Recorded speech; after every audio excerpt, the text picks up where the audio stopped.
आप सभी लोगों का मेरे YouTube चैनल पर बहुत बहुत स्वागत है। आज आपके सामने ये बताने की कोशिश की जाएगी कि मन ही मनुष्यों के बंधन और मोक्ष का कारण है। जब हम इस वाक्य का खुलासा करेंगे तो बहुत सारी चीजें इसमें निकल कर सामने आएंगी। जैसे हम तालाब के अंदर जाते हैं तो हमें फिर अंदर जाने पर मोती की प्राप्ति होती है। तो जब इस वाक्य का खुलासा किया जाएगा, इसकी व्याख्या की जाएगी, तो बहुत सारे तथ्य, बहुत सारी बातें निकल करके सामने आएंगी। संसार में जीवन जी रहे जितने प्रकार के लोग हैं वो अपनी अवस्थाओं को इस श्लोक के आधार पर जांच सकते हैं। बहुत सारी श्रेणियां जो है पैदा हो जाएंगी मनुष्यों की कि लोग किस प्रकार से समाज में जीवन जी रहे हैं। यानी ये बताया जा रहा है कि मन एवं मनुष्याणाम कारणम बंध मोक्षयो, मन ही मनुष्यों के बंधन और मोक्ष का कारण है। यानी ये चीज निश्चित कर दी गई कि अगर मोक्ष की प्राप्ति होगी तो इसका मतलब क्या है कि हम सच्चिद आनंद स्वरूप उस ब्रह्म को प्राप्त कर रहे हैं, हमेशा के लिए आनंद की तरफ बढ़ रहे हैं। यानी हमेशा के लिए हमको शांति मिल जाएगी और वेदांत दर्शन के अंतर्गत जन्म और मरण का जो चक्र चल रहा है वो शांत हो जाएगा।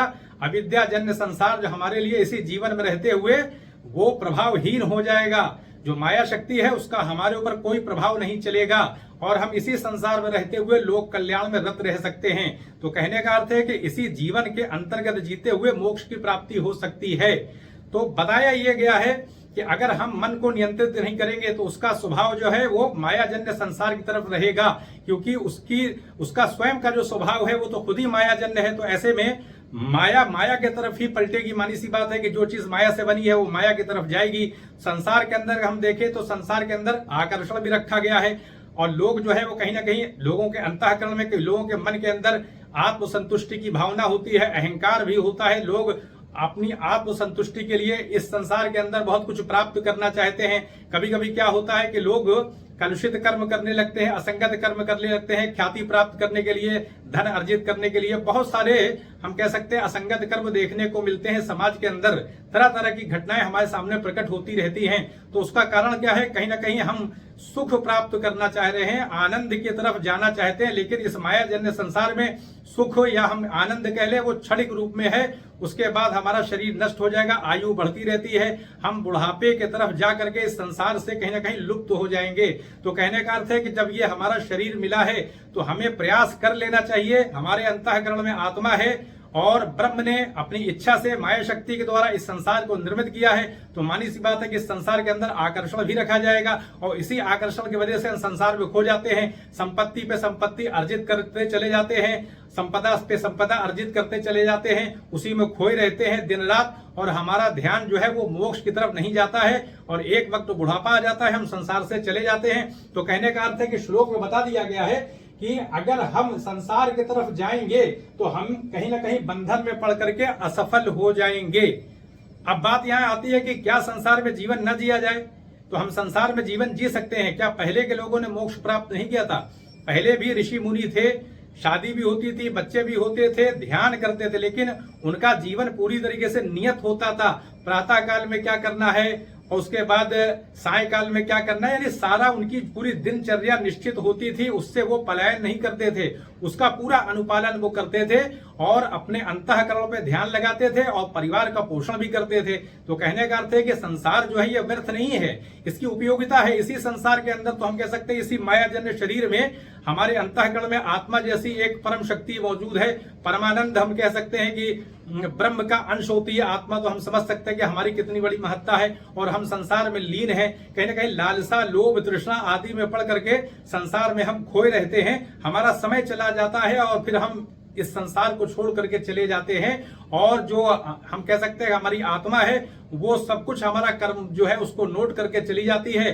और फिर अगर हम ये विश्वास करते हैं, इस बात पे भरोसा है, वेदांत दर्शन की बात को अगर हम मानते हैं तो फिर अंतिम निर्णय के दिन हमारे कर्मों का ही और फिर फैसला जो है निर्णय कर दिया जाएगा कि हमने इस संसार में क्या प्राप्त किया। तो कहने का अर्थ है कि संसार व्यर्थ नहीं है।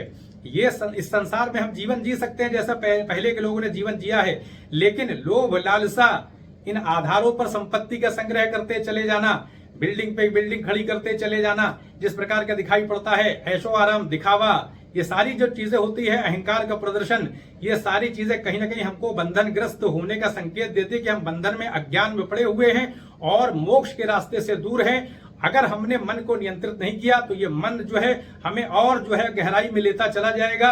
इस संसार के अंदर कोई अंत नहीं है आकर्षण का, क्योंकि माया जन्य संसार है, तरह तरह के आकर्षण है, हम इसी में डूबते चले जाएंगे।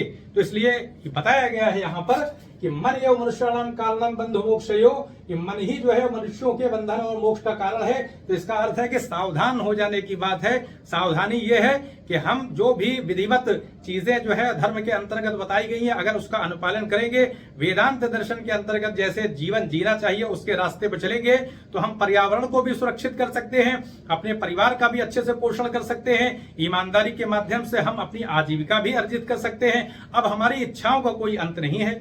अगर हम ऐसी इच्छा रखने लगे जो हमारे सामर्थ्य से बाहर हो, तो कहीं ना कहीं हमें दुख की प्राप्ति होगी। तो इसलिए अपने सामर्थ्य के अंतर्गत रहते हुए अपनी इच्छाओं का ही प्रसार करना चाहिए, और जो हम अपने कर्मों के माध्यम से प्राप्त करें उसी में संतुष्ट रहना चाहिए। तो ये हमने देख लिया कि ये बता दिया गया है कि ये संसार माया के द्वारा निर्मित है। अगर हम ध्यान नहीं देंगे और अपने मन को नियंत्रित नहीं करेंगे तो कहीं ना कहीं बंधनग्रस्त होकर के हमारी आयु चलती चली जाएगी, और संसार से हमारा क्या हो जाएगा, हमारी संसार से ये शरीर हमारा चला जाएगा और ये जीवन फिर हमारा व्यर्थ हो जाएगा। इसलिए अंतःकरण में जो आत्मा है उसको प्राप्त करने का प्रयास करना चाहिए, क्योंकि जो संसार में जो आनंद है, आकर्षण है, वो हमें खींचता तो जरूर है लेकिन उसमें अल्प आकर्षण है। हम ये देखते हैं कि जब कोई भोजन करते हैं लगातार वही भोजन मिलता रहे तो हमारा मन हटने लगता है। हम ये देखते हैं कि इसी संसार के अंदर कह सकते हैं परिवार में अगर देखा जाए, पति और पत्नी के बीच में शुरुआत में जब शादी होती है तो बहुत अच्छा संबंध रहता है, लेकिन जैसे जैसे आयु बढ़ती जाती है कहीं ना कहीं देखने में आता है एक विराग की अवस्था पैदा हो जाती है, अलगाव देखने को मिलता है, टकराव की भी स्थिति कहीं ना कहीं रहती है। तो आकर्षण तो इस संसार में है और हमको खींचता भी है, लेकिन हमारा समय ले लेता है, हमारा ध्यान ले लेता है और हम मोक्ष से दूर होते चले जाते हैं। तो कहने का अर्थ है कि हमारी आत्मा के अंदर, हमारे अंतःकरण में जो आत्मा है उसको जानने का प्रयास करना चाहिए। तो बता दिया गया है कि मन एवं मनुष्याणाम कारणम बंध मोक्षयो। फिर देखिए आगे बताया जा रहा है, सा यथा क्रतुरस्मि लोका तत् सा एव भवति। बताया गया है कि व्यक्ति जिस प्रकार का संकल्प करता है वैसा ही होता जाता है, वैसा ही हो जाता है। यानी आगे के श्लोक से ये श्लोक देखिए, यहाँ पर ये जो है वो उसको चुना गया है ताकि बात एकदम सीक्वेंस में रहे कि हम जैसा संकल्प करेंगे वैसे ही हो जाएंगे। अगर हम इस संसार में खोना चाहते हैं, कहीं ना कहीं हम अहंकार से वशीभूत होकर के आत्म प्रतिष्ठा के लिए, दिखावा के लिए अगर इस संसार में हम लीन होना चाहते हैं तो फिर उससे होगा क्या कि हम जैसा संकल्प करेंगे मन हमारा उसी तरफ हमको प्रेषित कर देगा। वैसे भी वो माया से बना हुआ है, उसका जो प्रवाह है, उसकी जो प्रवृत्ति है, वो प्रवणता जो है वो उसी तरफ हमको जो है कि ढाल की तरीके से खींचती लेके चली जाएगी माया, और हम कह सकते हैं कि अंतहीन एक सिलसिला हमारा शुरू हो जाएगा और फिर कहीं ना कहीं हमारी आयु निकल जाएगी। तो इसलिए बताया गया है सा यथा अक्रतुरस्मि लोका। अक्रतु माने होता है निश्चय, संकल्प। सा यथा अक्रतुरस्मि लोका यानी अस्मि माने होता है, यानी हम जैसा संकल्प करेंगे इस संसार में तत्सा एव भवति, वैसे ही हो जाएंगे।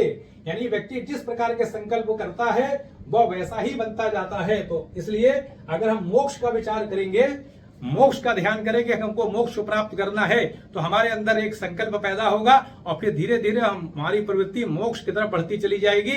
और फिर एक ऐसा भी समय आएगा कि हम बुरे कर्मों से बचते हुए, अपने अंतःकरण को शुद्ध करते हुए, अपने परिवार का पालन पोषण करते हुए, ध्यान साधना का एक नियत समय निश्चित करते हुए, ब्रह्म का ध्यान करते हुए धीरे धीरे हमारा अंतःकरण जो है वो पारदर्शी होगा। थोड़ा सा समय लगेगा, लेकिन उसके बाद कहीं ना कहीं हमारे अंतःकरण में उस आत्मशक्ति का आभास होगा, उसकी अनुभूति हमको होने लगेगी और फिर हमारा जीवन कहीं ना कहीं हम कह सकते हैं कि वो सफलता की तरफ बढ़ने लगेगा, क्योंकि हम बंधन से मुक्त होकर के मोक्ष की तरफ बढ़ने लगेंगे, आनंद की तरफ बढ़ने लगेंगे। एक ऐसा आनंद जो कभी अंत उसका, कभी समाप्ति उसकी नहीं है। तो ये बता दिया गया यहाँ पर। देखिए फिर बताया जा रहा है, मनसा एव इदम आप्तव्यम नेह नानास्ति किंचन। यानी मनसा एव इदम आप्तव्यम, यानी मन के माध्यम से ही जो है उसको प्राप्त किया जा सकता है। नेह नानास्ति किंचन, तो ये बताया जा रहा है कि इह ना नानास्ति किंचन, यानी वहां पर जो है कोई भी द्वैत भाव नहीं है, किसी प्रकार का अलगाव नहीं है। यानी ब्रह्मलोक के अंदर किसी प्रकार का द्वैत नहीं है, किसी प्रकार का अलगाव नहीं है। तो बताया जा रहा है यह ब्रह्म केवल मन से ही प्राप्त किया जा सकता है। मनसा एव इदम आप्तव्यम, यानी मन के माध्यम से ही उसे प्राप्त किया जा सकता है। इह ना नास्ति किंचन, यानी वहां पर यानी यहाँ यानी अद्वैत में यानी वो ब्रह्म लोक में जो किसी प्रकार की भिन्नता नहीं है, यानी कुछ भी द्वैत नहीं है, सब कुछ वही अद्वैत सत्ता ब्रह्म की है बस। तो यह भी बता दिया गया है कि अगर हम ब्रह्म को प्राप्त कर लेते हैं तो हम समझ सकते हैं कि हमको कितना असीम आनंद प्राप्त हो सकता है। और बता दिया गया है कि ब्रह्म के जगत में लोक में किसी भी प्रकार का द्वैत नहीं है। तो ये कहीं ना कहीं ये श्लोक देखिए बृहदारण्यक उपनिषद में आया है 4:4-19 में ये बताया गया है कि हमें भी इस संसार के अंदर जीवन जीते हुए अपनी दृष्टि को द्वैत से पृथक कर लेना चाहिए, क्योंकि कहीं ना कहीं भेद युक्त दृष्टि हमारी संसार में होती है। हम भेद से देखते हैं, भेद की वजह से अहंकार हमारा सक्रिय हो जाता है। अगर सबके अंदर हम ये मान के चले कि सबके अंतःकरण में आत्मा की सत्ता है, आत्मा ब्रह्म का अंश है, तो ये शरीर तो माया युक्त है। यह शरीर इसलिए अलग अलग दिया गया है कि वरना फिर इस संसार की प्रासंगिकता समाप्त हो जाएगी, इसलिए सबका चेहरा अलग अलग बनाया गया है। यहाँ तक कि जो हमारी उंगली होती है, अंगुलियां हैं, उसके निशान भी अलग अलग होते हैं। सारी चीज पृथक की गई है इसलिए कि संसार जो वास्तविक लगे। और कभी कभी हमें ऐसा लगता है, संसार की ऐसी वास्तविकता आती है कि हम प्रार्थना पे प्रार्थना करते चले जाते हैं और हमारी प्रार्थना जो है स्वीकृत हमको ऐसा लगता है कि नहीं हो पा रही है, हम निराश होते चले जाते हैं। लेकिन हम अपने कर्मों पर ध्यान नहीं लगाते हैं कि हमारी इच्छा शक्ति जो है वो इस संसार में लगी हुई है, हम संसार को प्राप्त करना चाह रहे हैं, जबकि जो ब्रह्म की इच्छा है वो अपने तरफ खींचने की होती है।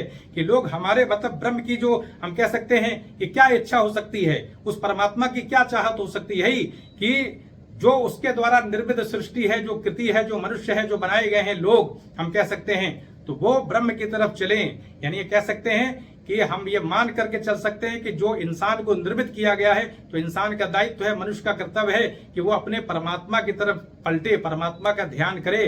क्योंकि हम कह सकते हैं कि मनुष्य उसकी सर्वश्रेष्ठ कृति है।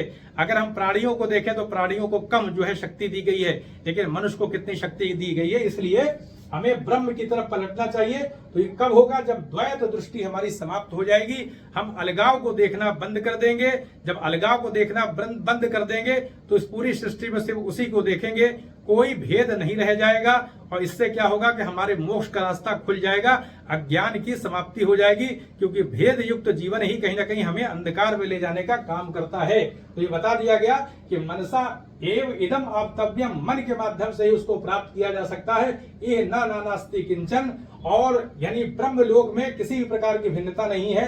तो हमें मन की महत्ता प्राप्त हो गई कि मन के माध्यम से ही ब्रह्म को प्राप्त किया जा सकता है। इसलिए अपने मन को नियंत्रित कर लेना चाहिए, क्योंकि मन माया की तरफ जाएगा। इसलिए जाएगा कि वो माया से ही बना है, तो कंट्रोल करना पड़ेगा। ये बताया जा रहा है, लगातार प्रैक्टिस करनी पड़ेगी, अभ्यास करना पड़ेगा। बिना अभ्यास के कभी भी मन को हम अपने अनुकूल नहीं ढाल सकते, मोक्ष की तरफ, ब्रह्म की तरफ, ध्यान की तरफ नहीं लगा सकते। ये चीज संभव नहीं है, क्योंकि उसकी प्रवृत्ति, उसका स्वभाव इस माया जगत में ही रहेगा, रमा रहेगा, क्योंकि वो खुद भी मन जो है हमारा माया से ही बना हुआ है। इसलिए हमें शक्ति का निवेश करना पड़ेगा। बिना शक्ति की ये कार्य संभव नहीं है। हमें अपने अंदर आदत निर्मित करेगी ध्यान साधना की, तब जाकर के कुछ हो सकता है। वरना क्या होगा, कुछ दिन हम अभ्यास करेंगे, उसके बाद फिर संसार में लीन हो जाएंगे। तो बताया जा रहा है श्लोक के अंदर, अविद्यायाम अंतरे वर्तमाना स्वयं धीरा पंडितम मन्यमाना, यानी अविद्यायाम अंतरे वर्तमाना, अज्ञान के भीतर रहते हुए स्वयं धीरा, अपने को ज्ञानी मानने वाले, पंडितम मन्यमाना, अपने को पंडित समझते हैं। यानी हम कह सकते हैं कि ये जो संसार है, यानी जो अज्ञान के भीतर रहते हुए ये माया जन्य संसार जो है वो क्या है, अज्ञान से ही तो निर्मित है। माया को अज्ञान ही कहा गया है। तो इस अज्ञान युक्त संसार में रहते हुए, संसार में लीन होते हुए कैसे हम खुद को ज्ञानी समझ सकते हैं? हमारा उद्देश्य ये होना चाहिए कि मन को नियंत्रित करके, जब बता दिया गया कि मन से ही मोक्ष मिलेगा, तो वही प्रयास किया जाए। अगर हम संसार के अंदर हैं तो जीवन जी सकते हैं, अपना परिवार चला सकते हैं, लेकिन सुसंगत कर्म करते हुए, अच्छे कर्मों के माध्यम से। और ऐसा ना हो कि संसार में ही हम खो जाएं। ध्यान, तपस्या, साधना के लिए हमारा एक समय होना चाहिए, ताकि दोनों लक्ष्य सध सके। जैसा कि पहले लोगों ने उस लक्ष्य को इसी जीवन में जीवन जीते हुए साधा, उसको प्राप्त किया। तो ये असंभव कार्य नहीं। अगर असंभव होता तो भी सारी बातें पुस्तकों में लिखी क्यों जाती? लिखा इसीलिए गया है कि हम जंगल न चले जाएं, हम किसी गुफा के अंदर प्रवेश न कर जाएं, क्योंकि ये संभव ही नहीं है। अगर सारे लोग ये वन में ही चले जाएंगे तो फिर महिलाएं भी हैं, उनका क्या होगा? फिर वो कहां चली जाएंगी? अगर सारे लोग वन क्षेत्र में ही चले जाएंगे। तो सब तो जा नहीं सकते, तो संसार चलेगा।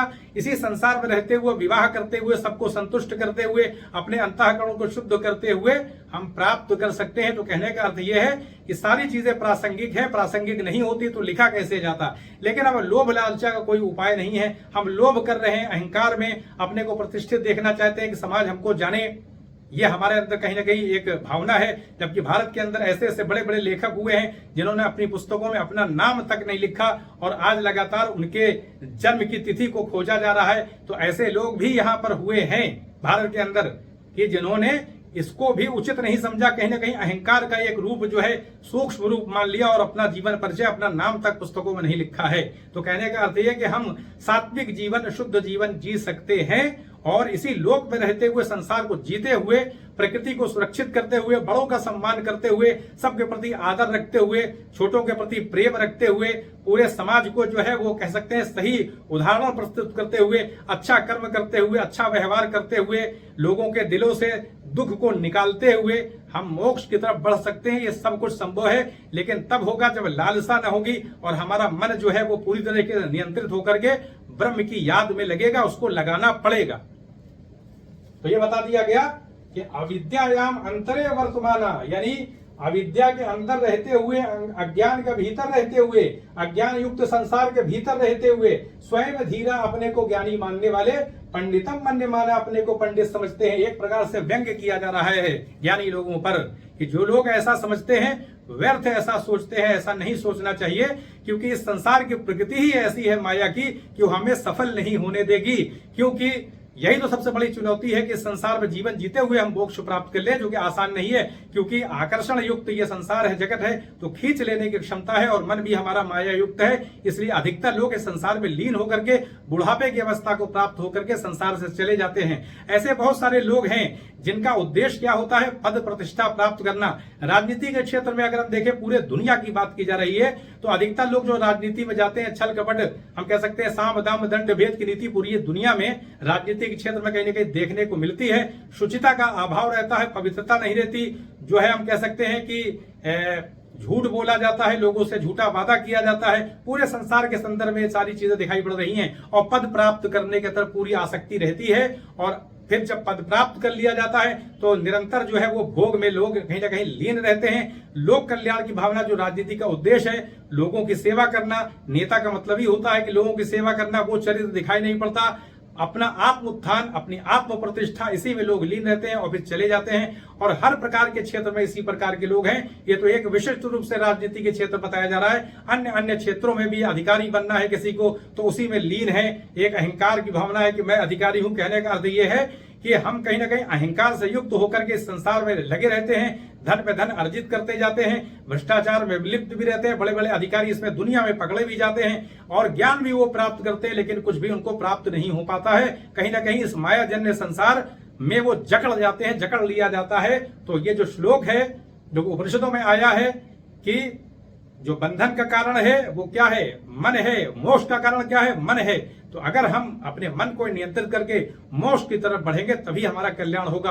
कुछ लोग ऐसे भी होते हैं जो सांसारिक जीवन जीते हैं और कहीं ना कहीं धन अर्जित करने की तरफ सक्रिय रहते हैं, लेकिन कहीं ना कहीं उनका ध्यान भजन भी चलता रहता है। तो इस प्रकार से कह सकते हैं पूर्ण सफलता नहीं मिल सकती। ऐसे लोग भी संसार से चले जाते हैं। और कुछ लोग ऐसे होते हैं जो इस संसार को त्याग देते हैं। मानी सी बात है, संसार को त्याग देंगे और पूरी तरीके से ध्यान करेंगे तो ऐसे लोगों को सफलता मिलने की संभावना ज्यादा है, उनको मोक्ष प्राप्त हो जाता है। अगर वो उसी रास्ते पर चले जो रास्ता वेदांत दर्शन में बता दिया गया है, उस पर चल करके अगर वन क्षेत्र में भी है तो वहां प्राप्ति होगी। लेकिन इसी संसार में रहने को प्राथमिकता दी गई है, क्योंकि इस संसार को त्यागा नहीं जा सकता। इस संसार में सारा एक परंपरा चल रही है, एक दायित्व चल रहा है, एक परिवार चल रहा है, माता पिता है, पत्नियां हैं, यानी हमारे भाई मानी बात, एक पारिवारिक संबंध होता है, रिश्ते होते हैं, सबको निभाते हुए लोग चलते हैं। पति पत्नी का एक रिश्ता होता है, उसको भी लोग निभाते हैं और इसी संसार में रहते हुए मोक्ष प्राप्त करते हैं। तो सुसंगत की चीज क्या है, इसी संसार में रह के मोक्ष प्राप्त करना होगा। अगर हम जाना चाहते हैं, परिवार से अलग होना चाहते हैं, वन क्षेत्र में जाकर के शांति प्राप्त करना सकते हैं, जा सकते हैं। यह विकल्प स्वतंत्रता रहती है, लेकिन बहुत कम लोग ही ऐसा कर पाते हैं। बाकी लोगों को संसार में रहना पड़ता है। तो कहने का अर्थ है कि अगर हम वेदांत दर्शन में जो रास्ता बताया गया है उसमें संसार को भी जी सकते हैं और मोक्ष भी हमको प्राप्त हो सकता है। तो हमें अपना अवलोकन कर लेना चाहिए कि हम किस रास्ते पर चल रहे हैं, क्या हमारा हृदय, हमारा मन इस संसार में लीन तो नहीं है, संपत्ति में लीन तो नहीं है, धन की तरफ आकर्षित तो नहीं है, और अगर धन प्राप्त कर रहे हैं तो उसको कितना वितरित कर रहे हैं समाज में जो असमानता फैली हुई है, समाज में जो दरिद्रता है, क्या हम सेवा कर रहे हैं, कल्याण कर रहे हैं, प्रकृति की कितनी रक्षा कर रहे हैं। तो अपना मूल्यांकन करेंगे तब बात समझ में आएगी, क्योंकि ये संसार जो है कहीं ना कहीं हम कह सकते हैं कि सावधानी से जीवन जीने के संदर्भ में ही हमारे लिए लाभदायक हो सकता है, अन्यथा हमें असफलता मिलेगी और बुढ़ापे के बाद इस संसार से चले जाएंगे और फिर हमारा कहीं ना कहीं निर्णय कर दिया जाएगा। क्योंकि वेदांत दर्शन में बता दिया गया है कि जब आत्मा चली जाती है तो मन बुद्धि संस्कारों के साथ जो कर्म किया उसको लेकर चली जाती है और फिर उसका अंतिम समय में निर्णय किया जाएगा। तो अगर हम संसार में लोभ युक्त जीवन जिएंगे तो हमें कैसा परिणाम मिलेगा? क्या हमको स्वतंत्रता नहीं दी गई थी? जब बता दिया गया कि हम इसी संसार में रहते हुए मोक्ष प्राप्त कर सकते हैं, तो फिर कहीं ना कहीं लोभ लालसा की वजह से हमने खुद को अनियंत्रित होने दिया, तो इसका परिणाम हमको उठाना पड़ेगा। अब देखें यहां पे आ रही है, तस्मात् अज्ञानजम द्वैतम ज्ञानम नश्यति तत्वतः। अद्वैत आरक उपनिषद में आया है कि द्वैत अज्ञान से उत्पन्न होता है, जब ज्ञान प्राप्त होता है तो द्वैत समाप्त हो जाता है। मानी सी बात है कि हम इस संसार में द्वैत देख रहे हैं, भेद देख रहे हैं, जबकि यह संसार मायाजन्य है। अगर हम इस संसार में ज्ञान प्राप्त कर ले, वास्तविकता प्राप्त कर ले, सिवाय ब्रह्म के कोई चीज नजर नहीं आएगी, क्योंकि उसके अलावा कुछ है ही नहीं। ये माया तो एक पर्दे की तरीके से है, और ये पर्दा तब तक प्रभावी रहता है जब तक कि ज्ञान नहीं प्राप्त हो जाता। जैसे ही ज्ञान की प्राप्ति होगी, हम जब आत्म साक्षात्कार की अवस्था को प्राप्त हो जाएंगे, तो इसी संसार में जीवन जीते हुए हमसे किसी प्रकार का कोई असंगत कर्म नहीं होगा, किसी भी प्रकार का ऐसा कर्म हम नहीं करेंगे जो हमें भटकाने का काम करे, क्योंकि माया शक्ति फिर हमारे ऊपर प्रभाव नहीं डाल पाएगी और हम बहुत ही शांति के साथ जीवन जिएंगे। किसी भी चीज का हमारे अंतःकरण पर कोई भी विपरीत प्रभाव नहीं पड़ेगा। सुख की अवस्था में भी समता रहेगी, दुख की अवस्था में समता रहेगी, क्योंकि जब हमने मोक्ष प्राप्त कर लिया, उस ब्रह्म को जान लिया है, तो कहीं ना कहीं उसकी शक्ति से हम युक्त हो जाते हैं। तो इसलिए बता दिया गया कि द्वैत अज्ञान से उत्पन्न होता है, जब ज्ञान प्राप्त होता है द्वैत समाप्त हो जाता है। तो जब हम भेद दृष्टि जो हमारी होती है वो अज्ञान से युक्त होती है, हम सामने वाले को अपने से अलग समझते हैं, इसलिए अलग समझते हैं, कहीं ना कहीं अज्ञान है। वास्तविकता शरीर में नहीं, वास्तविकता अंतःकरण में है, जो आत्मा है। अगर दृष्टि वहां होगी तो फिर हम किसी से नफरत नहीं करेंगे, हमेशा प्रेम करेंगे, हमारा व्यवहार भी अच्छा होगा। अब यहां बताया जा रहा है, श्रद्धावान लभते ज्ञानम तत्परा संयतेन्द्रिय। भगवत गीता में आ रहा है कि श्रद्धावान व्यक्ति जो ज्ञान के प्रति समर्पित है और इंद्रियों को वश में रखता है, वह ज्ञान प्राप्त करता है। कहने का मतलब यह है कि इंद्रियों में हमें कह सकते हैं कि हम एक मन को भी ले सकते हैं, वो भी एक इंद्रिय है। तो अगर मन को हम नियंत्रित कर लेंगे तो हमें ज्ञान प्राप्त होगा, और अगर हमने मन को नियंत्रित नहीं किया, संसार में लगे, तो हमारे पास अवसर नहीं ज्ञान प्राप्त करने के लिए, क्योंकि हम तो फिर लोभ लालच और धन संपत्ति में लग गए, तो वे अवसर कहाँ मिला। तो इसलिए बताया गया कि श्रद्धावान व्यक्ति, जिनके अंदर श्रद्धा होती है, ऐसे लोग जो ज्ञान के प्रति समर्पित हैं, जो ज्ञान के प्रति समर्पित रहते हैं और इंद्रियों को वश में रखते हैं, ऐसे लोग वह ज्ञान प्राप्त कर लेते हैं। ये बात बता दी गई है कि उनको ज्ञान की उपलब्धि हो जाती है, यानी जो भी लोग ऐसा करेंगे उनको जो है ज्ञान की प्राप्ति हो जाएगी। फिर बताया जा रहा है यहाँ पर कि आत्मना, अपने आत्मबल से वीर्यम बिंदते, शक्ति प्राप्त होती है, यानी अपने आत्मबल से ही शक्ति प्राप्त होती है। हमारे अंतःकरण जो आत्मा की शक्ति है, हम उसके आधार पर बहुत शक्तिशाली हैं, तो अपने आत्मबल से शक्ति प्राप्त होती है। विद्या के द्वारा अमृतम बिंदते, अमृतत्व प्राप्त होता है, यानी विद्या के माध्यम से। हमारी बात है कि मोक्ष की प्राप्ति ज्ञान से ही होगी, मन को नियंत्रित करके जब ज्ञान प्राप्त है मोक्ष मिल जाएगा। तो इसलिए हम कह सकते हैं कि ज्ञान प्राप्ति पे सबसे ज्यादा ध्यान देना चाहिए, क्योंकि वेदांत दर्शन में ये बता दिया गया कि ज्ञान से ही मोक्ष मिलेगा। इसलिए ज्ञान में अपने को संलग्न रहना चाहिए। कभी कभी कुछ बातें ऐसी होती हैं जो हमारी दिशा, जीवन की जो दिशा है उसको तय कर देती है, हमारा जीवन नियंत्रित हो जाता है, हम माया जन संसार में भटकने से बच जाते हैं। फिर यहाँ देखें, ब्रह्म के बारे में कुछ बात आई है कि न तत्र सूर्यो भाति, वहां सूर्य नहीं चमकता, न चंद्र तारकम, वहां चंद्रमा और तारे भी नहीं है कि उनकी चमक हो, न इमा विद्युतो भांति, न वहां पर विद्युत चमकती है, बिजली होती है, कुता अयम अग्नि, तो फिर ये अग्नि कैसे वहां चमकेगी? तो वहां कोई अग्नि नहीं चमकेगी, वहां ब्रह्म की सत्ता खुद भाषित, खुद जो है वो दैदीप्यमान होती है, खुद उसका प्रकाश होता है। तो कहने का अर्थ है कि ब्रह्म की सत्ता ऐसी है जो सच्चित आनंद स्वरूप है। तो देखें यहाँ लिखा हुआ है कि परम ब्रह्म स्वयं प्रकाशमान है और उसके ज्ञान के आगे सभी भौतिक रोशनी फीकी पड़ जाती है। न तो वहां सूर्य है, न चंद्रमा है, न तारे हैं, लेकिन उसके बावजूद भी वो स्वयं प्रकाशमान है। उसकी ज्योति जो है प्रकाशित होती रहती है, उसको किसी प्रकार के प्रकाश की किसी की आवश्यकता नहीं है। ये संसार में सूर्य चंद्रमा तारे बनाए गए ताकि ये हमारा संसार चल सके। तो कहने का अर्थ ये कठोपनिषद में आए 2:2:15 में कि हमें जो है अपने ऊपर ध्यान रखना चाहिए, क्योंकि मन के माध्यम से ही मिलेगा और मन जो हमारा संसार में भटकता है। तो ऐसे में अगर मन को नियंत्रित करेंगे तभी कोई रास्ता निकल सकता है। तो वेदांत दर्शन के रास्ते में जो आत्म साक्षात्कार की प्रक्रिया जिस मार्ग के माध्यम से बताई गई है, अगर उसको पकड़ करके वैसे ही अपनी दिनचर्या निश्चित कर लें तो इसी संसार में पारिवारिक जीवन जीते हुए हमको मोक्ष की प्राप्ति हो सकती है। तो यही अनुमति दे, चैनल को सब्सक्राइब भी करें, शेयर भी करें। आप सभी लोगों का बहुत बहुत धन्यवाद।